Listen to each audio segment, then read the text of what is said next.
Wassalatu wassalamu ala asyrafil anbiya'i wal mursalin Sayyidina Muhammadin wa ala alihi wa sahbihi ajma'in. Alhamdulillah, para jemaah dirahmati Allah Subhanahu wa taala. Pertama dan utama sekali kita memanjatkan kesyukuran kepada Allah. Kita telah sampai pada seminggu daripada bulan puasa ini, dan kita bersyukur atas segala nikmat yang Allah memberikan dapat kita menjalankan ibadat puasa. Dan kita sentiasa berdoa agar Allah Subhanahu wa taala mengampunkan segala dosa dan mengabulkan segala hajat, dan menjadikan kita di antara hamba-hamba yang bertakwa, daripada mereka yang sentiasa mengingati Allah Subhanahu wa taala pada tiap-tiap masa dan keadaan. Dan kita berdoa agar Allah sentiasa membukakan bagi kita pintu-pintu hidayah, pintu-pintu kefahaman, taufik dan hidayah. Dan mudah-mudahan sentiasa Allah memberikan kepada kita kekuatan dapat kita mengikuti jejak langkah Nabi kita sallallahu alaihi wasallam zahir dan batin, dan memberikan kepada kita husnul khitam, dan mengumpulkan kita bersama Nabi kita sallallahu alaihi wasallam pada hari kiamat nanti. Amin ya rabbal alamin. Maka insya-Allah kita akan meneruskan pengajian daripada kitab Bidayatul Hidayah karangan Al-Imam Al-Ghazali rahimahullahu taala. Dan kita telah sampai kepada fasal berkenaan dengan adab-adab masuk ke dalam masjid, dan penulis menukilkan doa yang dibaca oleh Nabi SAW selepas menunaikan solat sunat subuh. Jadi kita telah sampai kepada bahagian yang mana doanya mengatakan, Allahumma inni as'aluka imanan khalisah. Ini kita telah baca. Allahumma inni as'aluka imanan sadiqan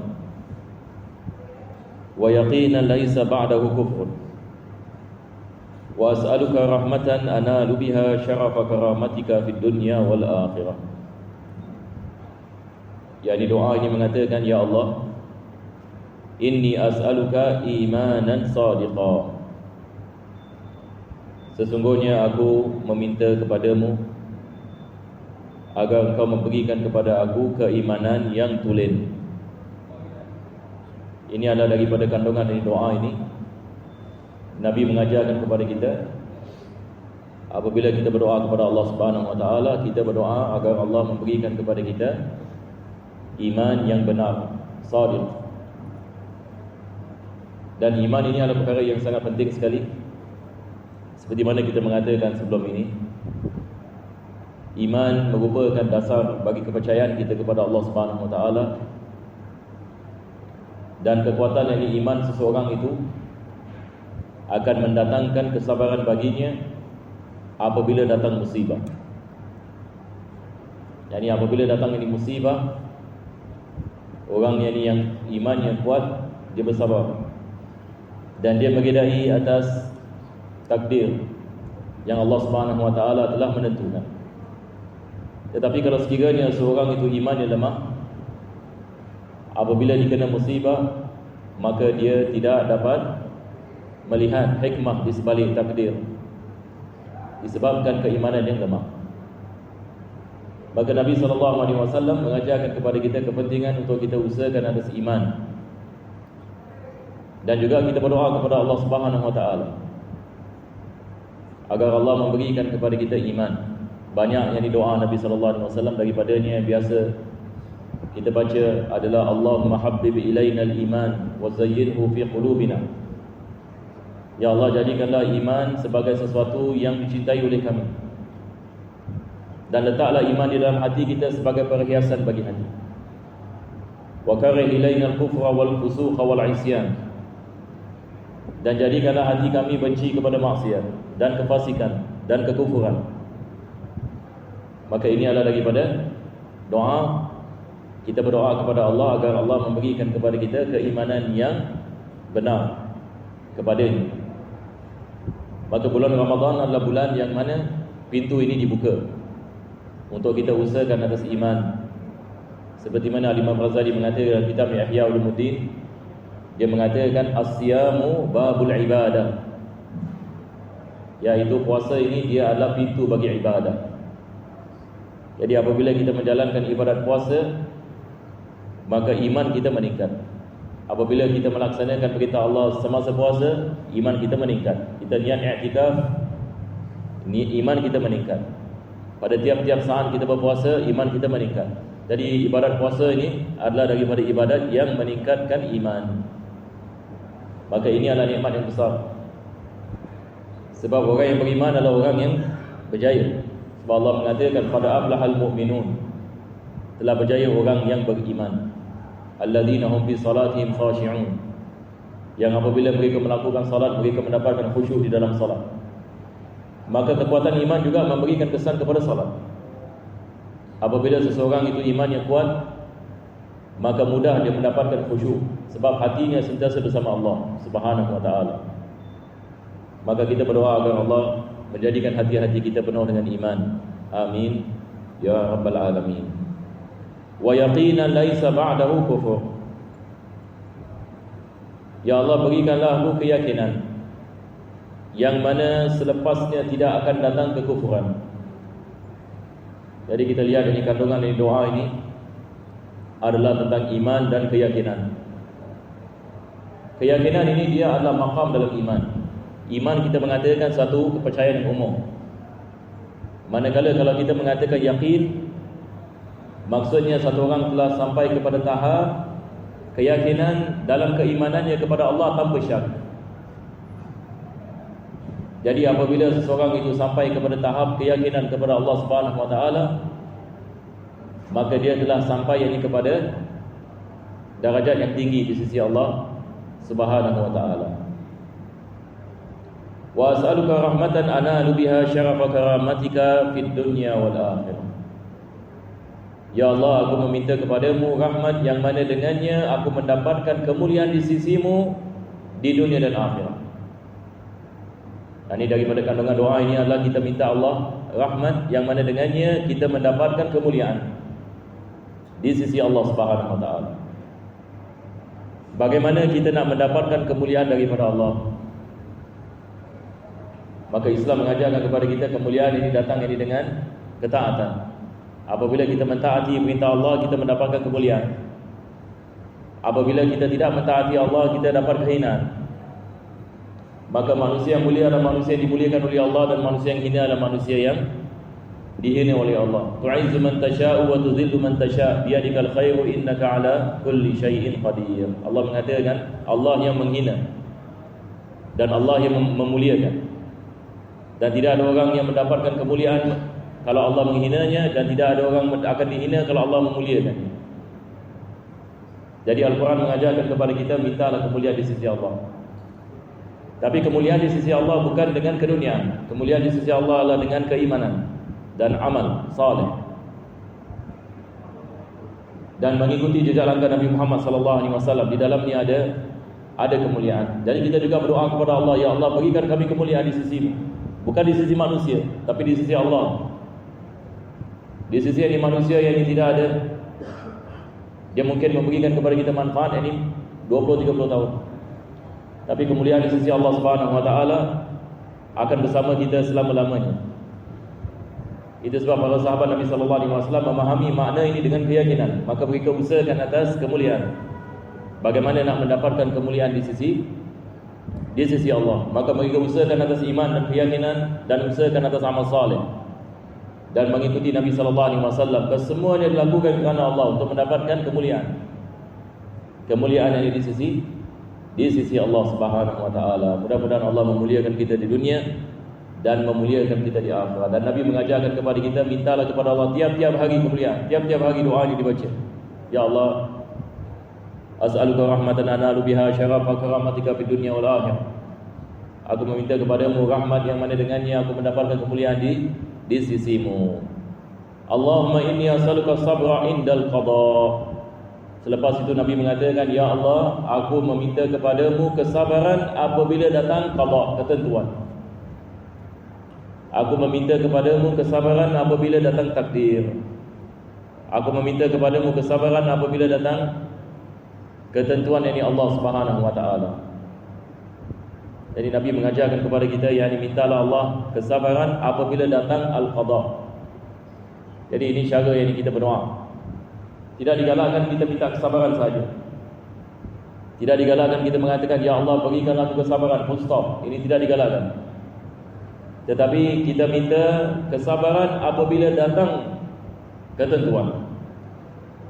Yani maksudnya apabila datang takdir oleh Allah, Allah menguji kita di dalam keadaan yang kita berada di dalamnya, kita minta, ya Allah kalau sekiranya ia berlaku seperti itu, maka berikanlah kami kesabaran, yang mana dengannya kami mendapatkan kemuliaan di dalam ini ujian yang kau telah meletakkan kami di dalamnya. Allahumma inni as'aluka sabra indal qada wal fawza indal liqa. Dan aku meminta kepadamu al-fawz. Al-fawz ini maksudnya di sini adalah kebahagiaan dan kejayaan. Yani doa ini mengatakan, ya Allah aku meminta kepadamu kejayaan indal liqa, apabila aku bertemu denganmu pada hari kiamat nanti. Supaya apabila kita bertemu dengan Allah, kita bertemu dengan Allah dalam keadaan kita berjaya. Berjaya di dunia dan berjaya di akhirat. Wa manazil syuhada. Ya Allah kami meminta kepadamu manazil syuhada. Manazil ini dia adalah tempat-tempat ataupun kita mengatakan darajat dalam syurga yang diberikan kepada para syuhada. Kita minta kepada Allah Subhanahu wa taala, ya Allah berikanlah kami tempat yakni para syuhada di hari kiamat nanti.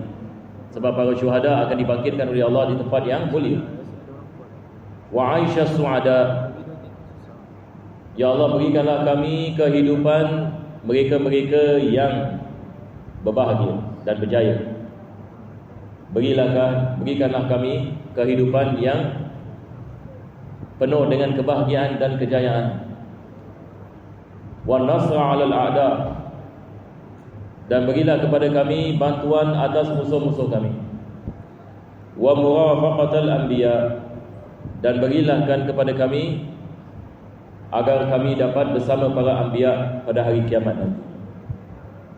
Jadi doa ini merangkumi kita minta kepada Allah kebahagiaan di dunia dalam kehidupan kita, dan kita minta kepada Allah bantuan atas musuh, dan juga apabila kita dibangkitkan pada hari kiamat nanti kita dibangkitkan bersama para anbiya.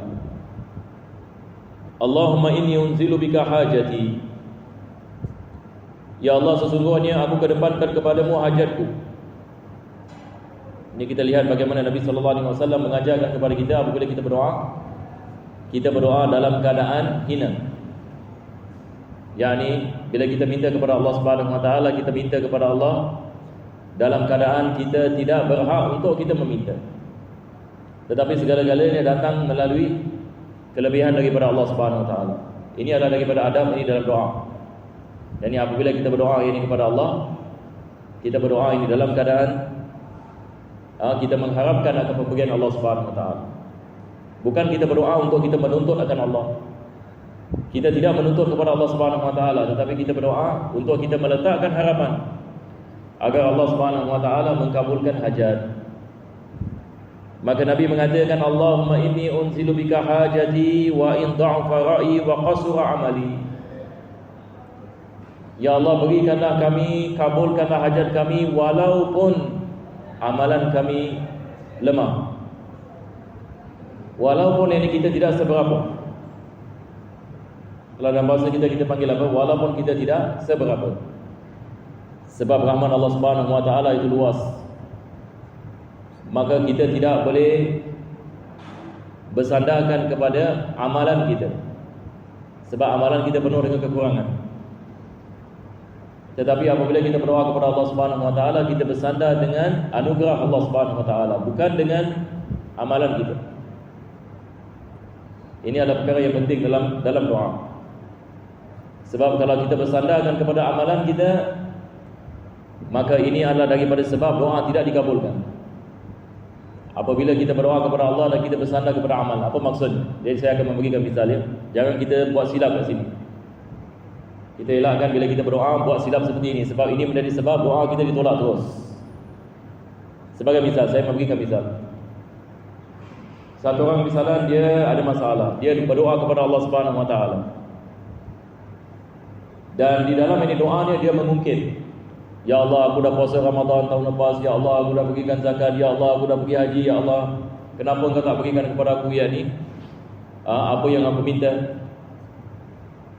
Jadi kita menanyakan soalan di sini. Satu orang ini dia mengungkit, ya Allah, aku sudah melakukan ini, aku dah beri sedekah, aku dah gini, aku dah gini, maka kau kabulkanlah doa aku. Jadi soalan di sini, adakah ini cara yang betul untuk kita berdoa kepada Allah? Ataupun yang ini kita mengatakan, misalnya, ya Allah, aku dah puasa hari ini, ya Allah, aku tadi pergi solat jamaah misalnya, ya Allah, ini semalam ini aku bangun di tahajud, semalam ini aku baca satu juz daripada Al-Quran, ya Allah, kenapa aku dalam keadaan seperti ini? Kenapa ini kau tidak memberikan bantuan ini kepada aku? Maka doa yang seperti ini, ulama kita mengatakan ini menjadi sebab tidak dikabulkan. Kenapa ini tidak dikabulkan doa biasanya seperti ini? Sebab di sini kita mengatakan adab bersama Allah Subhanahu Wa Taala lari yang 100%. Di mana ini adab bersama Allah Subhanahu Wa Taala? Syekh Amanuddin yang misalnya beliau mengatakan, dia memberikan misal yang baik. Dia mengatakan kita kalau ada hajat kepada raja, salam. Biasanya kalau kita ada hajat kepada raja orang besar, bagaimana kita berbual dengan dia? Adakah kita mengatakan kepada dia, wahai raja, kau nak kena belikan aku ini, kau nak kena lakukan ini, wahai raja, kenapa kau tak tolong aku? Nampak tak? Raja akan bilang, tak apalah, kau keluar sudah. Tetapi kalau satu orang ini pergi kepada raja, tolonglah saya di dalam keadaan begini dan begini. Memang betul lah, tidak diwajibkan nanti sawah untuk menolong saya, tapi tolonglah saya. Saya tidak ada kemampuan. Yani apabila seseorang itu dia menzahirkan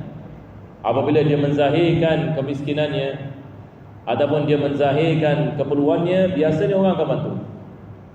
Tapi kalau satu orang ini dia datang ini kepada raja dan dia mengungkit ini misalnya, maka ini menjadi sebab tidak diberi. Begitu juga manusia pun sama juga. Kita lihat kalau orang pergi kepada menteri misalnya, dan cara dia masuk dalam bilik misalnya yang dengan sombong misalnya, lepas itu yang dia mengangkat suaranya dan dia menuntut dan sebagainya, biasanya orang mengatakan I'm sorry.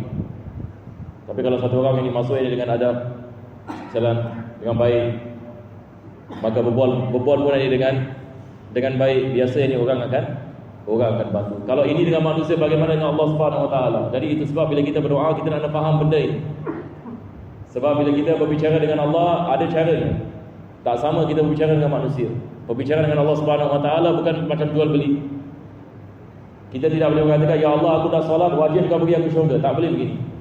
Kalau jual beli boleh. Saya dah beri $10, awak nak kena beri saya punya barangan. Tetapi dengan Allah tak boleh. Kita tidak boleh mengatakan, ya Allah, aku dah puasa Ramadan, ya Allah, aku sudah pergi umrah, kenapa kau tak berikan kepada aku? Ini kita mengatakan, kalau dalam bahasa Arab ini ulama kita mengatakan inilah qalil adab. Qalil adab ini bersama Allah Subhanahu Wa Taala. Yakni kurang ini adab ini bersama Sang Pencipta. Biasanya benda seperti ini menyebabkan doa kita tidak dikabulkan. Jadi itu sebab bila kita nak ketuk pintu Allah Subhanahu Wa Taala, maka dia memerlukan ini kepada beberapa adab. Daripadanya adalah kita mesti merasakan dalam diri kita yang kita tidak berhak sama sekali. Tidak ada hak sama sekali. Kita tidak ada hak untuk meminta kepada Allah Subhanahu Wa Taala, tetapi kita hanya mengharapkan. Beza di antara kita mengatakan saya menuntut dengan saya mengharap. Kalau menuntut maksudnya saya ada hak, tapi kalau saya meletakkan harapan, maksudnya saya tidak ada hak. Ini terpulang sama ada awak nak memberikan ataupun tidak memberikan, tetapi kita mengharapkan ia diberikan.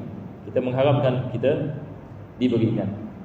Jadi ini yang dimaksudkan dengan sifat yang dikenali dari ilmu tasawuf sebagai sifat ubudiyah. Sifat ubudiyah ini maksudnya sifat kehambaan.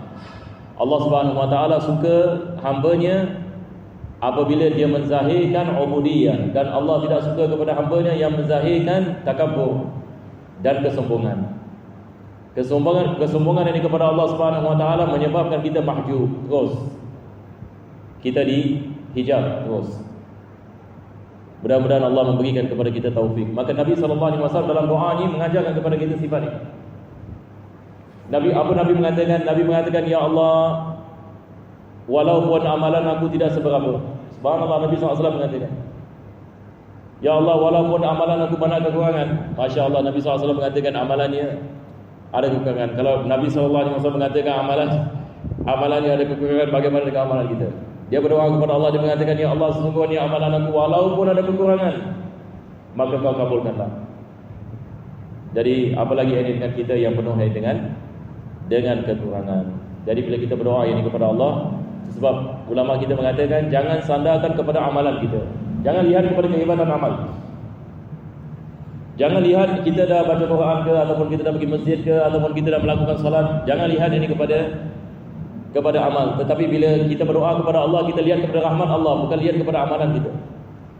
Ini beza ini di antara orang abid dengan selain daripada abid. Kalau orang abid, dia bersandarkan kepada amal. Dia mengatakan, Masya Allah, aku dah beramal ini, dah beramal ini, dah melakukan ini, dah melakukan ini. Tetapi orang ini yang faham ini perkara ini, dia apabila kembali kepada Allah, dia meminta akan rahmat Allah Subhanahu Wa Taala. Sebab segala-galanya Allah mengabulkan dengan rahmat, bukan yang ini dengan amalan kita. Jadi insya-Allah pada masa kita nampak masa pun dah sampai. Kita berhenti di sini insya-Allah. Ya.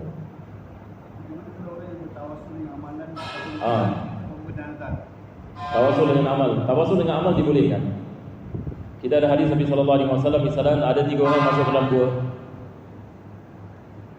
Jadi dia bertawasul dengan amalannya. Tapi kita harus faham beza tawasul dengan amal dengan seperti mana saya mengatakan tadi. Tawasul ini dengan amal ini maksudnya dia berdoa kepada Allah Subhanahu Wa Taala. Dalam doa itu dia sebut amalannya. Dan dia mengatakan, ya Allah, kalau sekiranya Engkau meridai atas apa yang aku telah melakukan, maka Kau kabulkan doa aku. Maka sekarang ini dia balik kepada keridaan Allah Subhanahu Wa Taala. Nampak tak beza? Ini dia tidak bercanggah dengan sifat ubudiyah. Jadi saya akan memberikan misal. Kita ada hadis berkenaan dengan perkara ini. Ada orang masuk dalam gua, lepas itu terperangkap dalam gua. Nabi SAW dia ceritakan beliau ceritakan tentang 3 orang masuk gua. Ini ada dalam Riyadhus Shalihin. Jadi apabila 3 orang ini masuk ke dalam gua, pintu gua tertutup. Mereka tak dapat keluar. Jadi mereka tolak, tak boleh. Jadi mereka mengatakan, kita dah tak ada jalan lain, kita nak berdoa kepada Allah. Dah tak ada jalan lain, kita nak kena berdoa kepada Allah. Hanya Allah saja boleh selamatkan kita. Seperti apa berlaku di Turki apabila building dah collapse kan, dah khalas, tak ada orang yang dapat selamatkan melainkan Allah. Jadi tiap-tiap daripada mereka bertawassul. Yang pertama mengatakan, ya Allah, aku mempunyai ibu yang tua, dan aku pada tiap-tiap hari mengambil susu baginya, dan pada tiap-tiap hari aku akan memberikan kepada mereka susu sebelum mereka tidur malam. Tetapi satu hari aku balik ke rumah, aku mendapati mereka sudah tidur. Maka aku mengatakan kepada diriku, aku tidak akan minum susu ini sebelum ibu bapa aku minum daripada susu ini. Sebab dia mengatakan, mesti mak bapak minum susu dulu baru aku akan minum. Tapi satu hari dia balik, ibu bapanya dah tidur. Dia mengatakan, aku tidak meminum ini susu sehingga kan aku meletakkan susu di bawah badanku begini, supaya susu itu masih panas sampai subuh. Supaya apabila ibu bapa aku bangun daripada tidur mereka, aku memberikan susu itu, baru aku minum daripada susu tersebut. Boleh faham insya-Allah kisah ini? Ini adalah perkara luar biasa. Jadi dia mengatakan dalam doa ni, ya Allah, kalau sekiranya Engkau meredai akan perbuatan aku itu, maka Engkau lepaskanlah kami daripada gua ini. Bergerak batu tadi ke debu. Subhanallah, ini adalah karamah. Yang kedua berdoa juga dengan tawasul dengan amal. Yang ketiga dengan tawasul dengan amal. Jadi tawasul dengan amal, caranya adalah kita mengatakan, ya Allah, kalau sekiranya Engkau meredai. Apa tak? Jadi bila kita mengatakan kalau sekiranya Engkau meredai, maka kita menzahirkan ubudiyah. Kita mengatakan, ya Allah, pada akhirnya Engkau yang mengabulkan doa, dan aku hanya mengharapkan rahmat-Mu. Kalau sekiranya Engkau meredai perbuatan aku sekian, maka Kau kabulkanlah. Ini adalah perbuatan kita mengatakan dibolehkan. Tetapi mana lebih afdal? Kalau soalan kita menanyakan mana lebih afdal? Yang lebih afdal adalah kita tidak menyebut yakni amalan. Kita menzahirkan ubudiyah kepada Allah Subhanahu wa taala, itu yang ulama kita mengatakan lebih afdal. Tapi kalau sekiranya seseorang itu bertawasul dengan amal, tidak ada masalah. Dia boleh melakukan tawasul ini dengan amal, tetapi dengan cara yang betul. Wallahu a'lam bishawab. Rabbana taqabbal ma'ana innaka antas samiul alim, tub 'alaina innaka antat tawwabur rahim. واختم بصالحات عملا وعاجلا الله الكريم فضل سبحان ربك بالعزة عما يصفون وسلام على المرسلين الحمد لله تقبل الله منكم السلام عليكم.